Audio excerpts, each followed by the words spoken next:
This is TWiT. Well, I was going to ask what happened with the 2:30 news. Yeah, we could do that. It just was a related story that I saw on Tech Dirt. I'll find it. That it turns out social media didn't. The Russian plan to overturn the 2016 election. No impact. Didn't really have any impact. Now, they didn't say anything about cable news, which I think probably had some impact. But as far as this study could tell, social media did not change anybody's opinion or 26, vote. Sir. Oh, it is in here. I thought you had it in yours. It's in mine. You just ignored it because you thought you had nothing.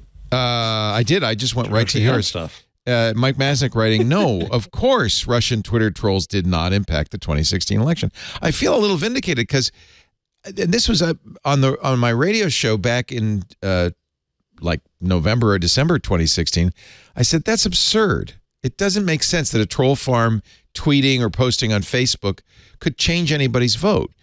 Could change the minds of people, right? How weak-minded and idiotic we are as society if that's all it takes. Right. The study, which is... Well, that's the third-person effect, which is, I'm immune. It won't affect me, but all those idiots out there, it's going to affect them. Yeah.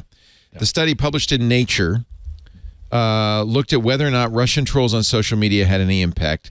They said, finally, we find no evidence of a meaningful relationship between exposure. They didn't deny that there was a Russian foreign influence campaign. Yeah. Oh, that's obvious.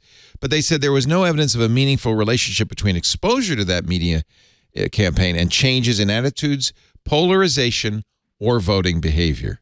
It's the same as the Cambridge Analytica. Sheer BS. They had no impact on anything. And every researcher I know at the time said, this is ridiculous. Yeah. The problem with Cambridge Analytica was merely that Facebook allowed them to snake a bunch of information about us. But Cambridge Analytica all along wasn't in violation of their Facebook's capabilities. Rules, actually. Right. It was third-party friends of friends information, which Facebook eventually did shut down. Yeah. I mean, look, a study is only as good as, the methodology and so forth. I don't know. Josh Tucker is very good. This is a very good group. Okay. I know this group personally. Yeah. But it kind of, honestly, I always thought that.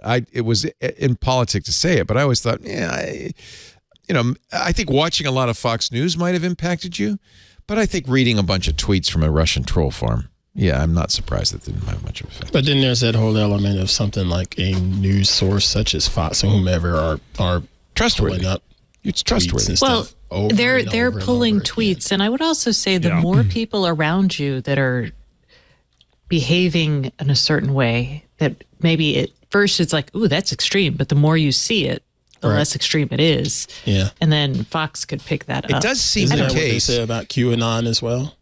Yeah, it does. Nobody said that QAnon was not influenced by social media. I mean, that clearly started in and was fostered by social media completely. Although I know a guy that was at his yoga class, but... yeah, that's the thing. And let's not forget there was another study that said YouTube was supposedly what took you down the rabbit holes. Yeah, and a study found out that almost all of the traffic to these radical videos came from links from outside. Oh, it wasn't the algorithm that did it. YouTube was a repository of these videos, and that's a problem. Yeah, but it wasn't YouTube that radicalized people. They came in radicalized, looking for the good stuff. Yeah, interesting.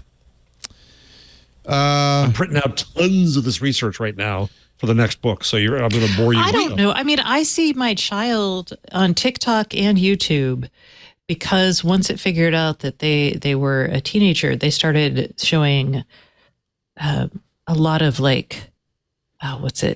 there's a word for the anorexia kind of stuff. Eating disorder videos or... Yeah, a lot of eating disorder videos and kind of stuff that...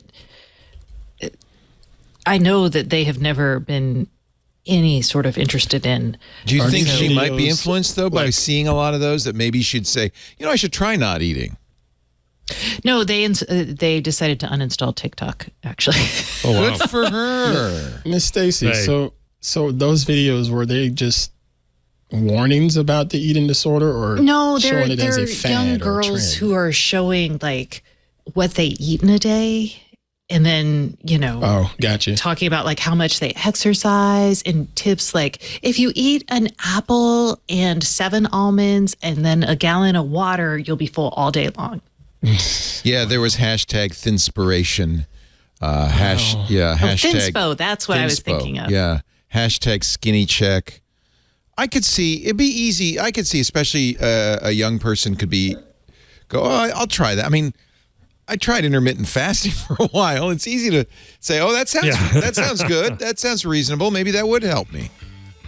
Hey, I'm Rod Pyle, editor-in-chief of Ad Astra Magazine, and each week I join with my co-host to bring you This Week in Space, the latest and greatest news from the final frontier. We talk to NASA chiefs, space scientists, engineers, educators, and artists, and sometimes we just shoot the breeze over what's hot and what's not in space, books, and TV. And we do it all for you, our fellow true believers. So whether you're an armchair adventurer or waiting for your turn to grab a slot in Elon's Mars rocket, join us on This Week in Space and be part of the greatest adventure of all time.